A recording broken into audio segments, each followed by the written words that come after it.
Hey, this is Luke McGee and welcome to my bathroom renovation.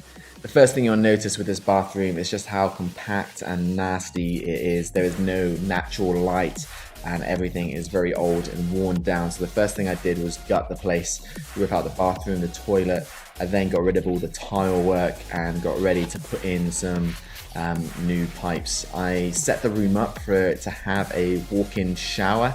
I also go on to put a window in the wall to create some more natural light.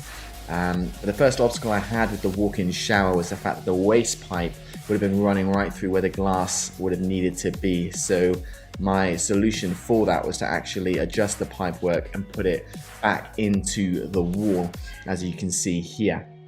I then go on to put the window in the wall, which just made such a difference, made the small space just feel so much more lighter, which was awesome. I then adjusted the door frame because the bathroom vanity was now on the other wall, and all that was left to do after that was waterproof the floor, create a box around some of the pipe work, do the tiling, and then it was just a case of installing the bathroom vanity, which was a lovely French oak floating shelf, which just made really great use of the space, looked beautiful, and then I installed a compact toilet, and then literally all that was left after that was installing a sliding door.